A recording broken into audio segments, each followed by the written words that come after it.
When I wanted to leave my ex-husband, I had three unanswered questions. Where do I go? How do I start?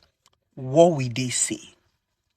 These three questions messed with my head. For every time I didn't get an answer, I had to go back to my suffering. Domestic violence meant I was battered.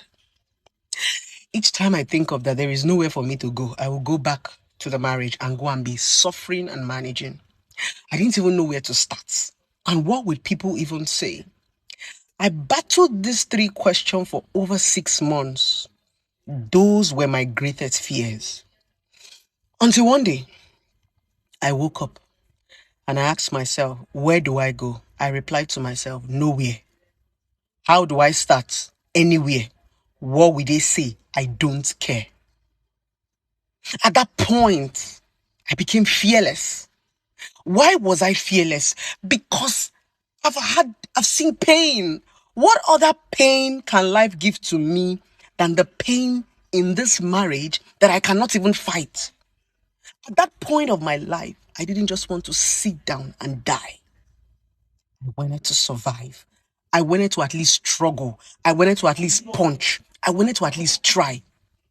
I didn't just want to sit down there and allow someone punch me to death, beat me to death, dehumanize me to girls, insult me to death. I wanted to fight. I wanted to try. I wanted to be fulfilled. Let it be that I failed. I wanted to at least use my strength. I knew there was strength inside of me, even if it's not much, but I wanted to use it. I was tired of just sitting in a place and wallowing in self-pity. I said I will go anywhere.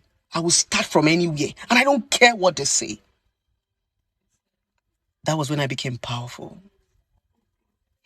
A lot of you always tell me, Blessing, see you. It's not easy. I know it's not easy.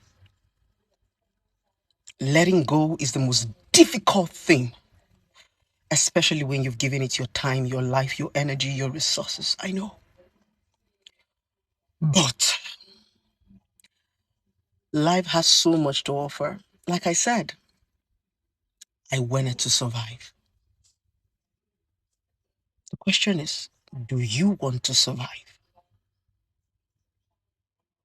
The choice is yours. But it's better to survive and try again and take your chances. These people will always say what they want to say. They always have something to say. But start. It is better to go to nowhere. Just move. There should just be a movement. I don't know what you're going through, but please don't die in it when you can run and survive. Hi guys, I'm Daddy Freeze, convener of the Free the Sheeple movement and leader of the Free Nation in Christ. I greet you and I bring glad tidings. You've heard from Blessing CEO, and I want to add my 2 cents. Many of us Nigerians have allowed culture and religion to become tools of oppression. We have allowed culture and religion to become sources of wickedness. There are many women in bad, toxic marriages, many people, if I'm allowed to say, in really bad situations. And these people are afraid to leave these toxic environments simply because of what they will say. Let's even leave where would I go, what would I do? Let's face what they would say. Until you're able to say, I don't care, you are going to continue being slaves to old, archaic religious beliefs and cultural ideologies. Let me tell you this for free. Whatever you have as a tradition today was started by someone somewhere. And this person is long deceased. Same thing with religion. Many of the things you practice as culture and religion were brought about in ancient, expired societies where you had primitive men in primitive societies. There were no toilets until 500 years ago. So some of the people who are forcing you to adhere to certain cultures and belief systems were people who literally used to go into the forest to poo. There were people who used to strike two stones together to get fire. Today you have gas in your house that you twist a knob. In Taste Buds Kitchen, you twist a knob and fire comes out and you cook. You have microwaves. And then someone who needed to knock two stones together before they could create fire is now telling you what your ideals are. You see, culture, traditions, and religion are very often peer pressure from dead people. You are allowing dead people to put you under peer pressure. You guys don't have an idea how bad it is. I remember when Taste Buds and I first started dating. And at night she used to freak me out. Because she would wake up fighting. Because of the traumatic experience she had with her ex. She would literally wake up ready for a fight. It took a while, it took years to wind her out of that state of mind. I know what I went through. I have a broken nose to show for my former marriage. Scars all over my face. And yet the first thing someone will say to me is, Daddy Freeze, you cannot preach the gospel because you failed at marriage. I didn't fail at marriage. I was in a toxic place.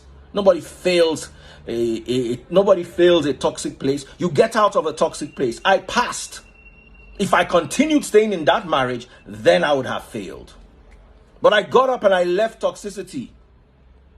Some people will say, your ex-wife left. Oh, yes, she left. But when my pastor called down and sat down, my pastor is still alive. Former pastor. I'm pastor now to the Free Nation. My former pastor and his wife sat down like this.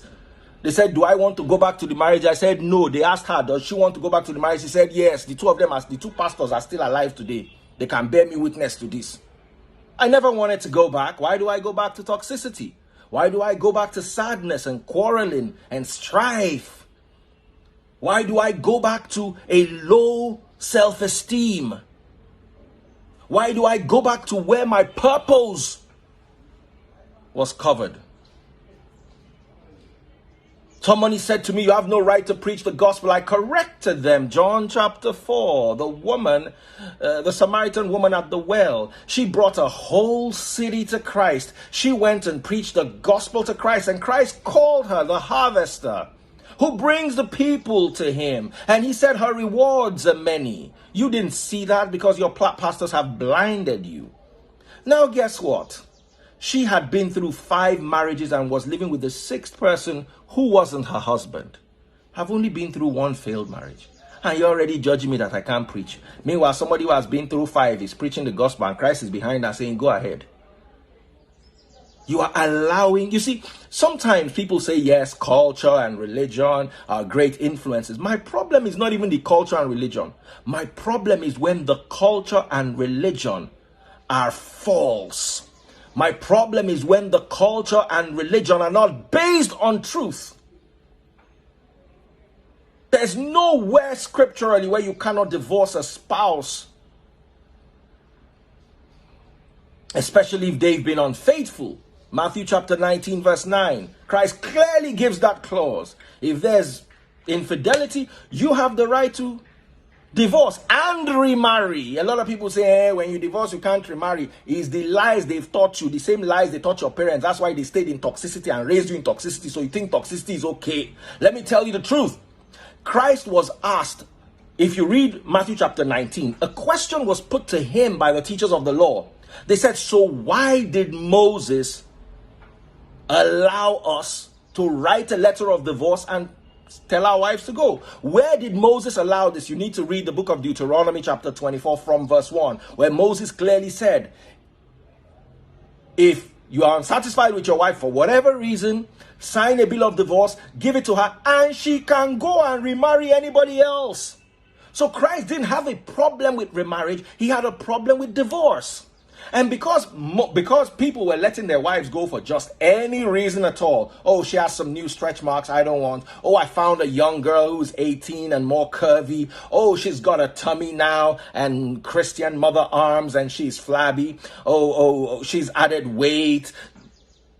Those were the reasons. People could just wake up one morning, because if you read Deuteronomy chapter 24, it says, for any reason, the man no longer likes her for any reason. And Christ said, no, it's not just any reason. The only reason should be infidelity. And I'm here to tell you today, free of charge, that if you're in a relationship where they're cheating on you, you will also cheat.